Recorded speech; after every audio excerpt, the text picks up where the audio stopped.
Okay, so it's the Kinus Hashluchos. The Shluchos are here. Kinus Hashluchos. So what's my thought? There's a lot of thoughts, but this is the thought that I have at this particular moment in my head, so I'm going to share that the Mrs. Leah Kahn, soll gesund sein, the Biel's wife, was a cousin of the Rebbe's, mamish a cousin. Because her mother was a butman, from home she was a shneerson. Mrs. Kahn's mother from a home was a shneerson. And she was the first cousin of Reb Leivik. She was the first cousin of Reb Leivik, of the Rebbe's father, Zalman Shneerson sister. Zalman Shneerson was the first cousin of the Rebbe's father, and Mrs. Butman was his sister. So she had a relationship with the Rebbetzin. She was also obviously an intelligent woman, and the Rebbetzin liked to talk to her, whatever. So she would go in and talk to the Rebbetzin. So once she came into the Rebbetzin, and it was in the 1970s, I think, and the Rebbetzin says to her, look, what the Shluchos sent her a gift. I don't know what the gift was, it doesn't matter, but the Rebbetzin said, "We haben sie Zeit für them." How can they have Shluchos have time to think about me and sending me a gift? They have so many other things to do, it's not that important.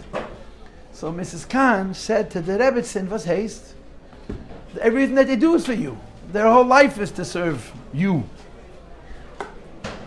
So the way she told the story, if I remember correctly, the Rebbetzin changed from Yiddish to Russian, which was her way of saying, I mean business. And she said to her in Russian, Leah, you don't know how hard it is. That's what the Rebbetzin said to her, Leah, you don't know how hard it is. Meaning, Ich lebe mit ze, I know what it means to be a wife and a mother, an shlichus. And she said, in other words, the way I feel it is the Rebbetzin shluchim and the Rebbetzin worried about them. The Rebbetzin was the granddaughter of a Rebbe, the daughter of a Rebbe, the wife of a Rebbe. And she saw her father send people into Domim Mamish, into Mesiras Nefesh B'Peil. She saw her husband sending people into places that life was very hard. Not Mesiras Nefesh, but Mesiras Nefesh. Not Mesiras Nefesh, a different kind of Mesiras Nefesh. And the Rebbetzin understood that if the Rebbe sent the Shliach, it has to be. She never questioned her husband. But she worried that she was a lot to do. She worried.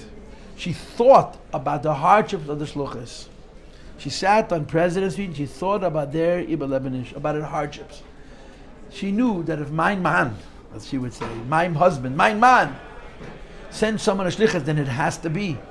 Can't be any other way. Because mein man knows. But as the Rebbe would say, the Balaboste, right? Mein man and the Balaboste could sit in the house and think about the Mesiras Nefesh. I think it's a truth. People are speaking now. People are telling stories. People actually knew her. I never knew her. I'm doing a lot of talking. People actually knew her and now talking. I said to the boys and to the girls, what does a tzaddik look like? What does a tzaddikist look like? What does a holy person look like? And the answer looked exactly like me and you.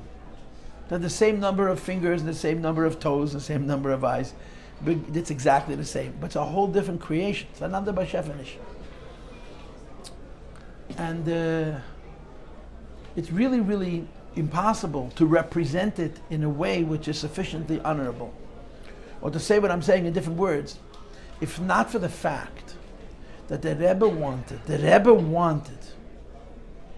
Rebbetzin in our lives, after she passed away, while during her physical lifetime, for whatever reason, she shied away from it. The Rebbe wanted the Rebbetzin to be in our lives. So we talk about her, we hold her picture. The Rebbe wrote to Garil Tinir that the reason people have the Rebbe's picture, because it adds to the Vacha Yitin Alibi. It makes us better. The Rebbe wrote, if they wouldn't have the Ulezu Tam HaMesifin, because it should add in the Vacha Yitin Alibi. But if not for that, was Vedic and Volgeret als besser. What are you going to say?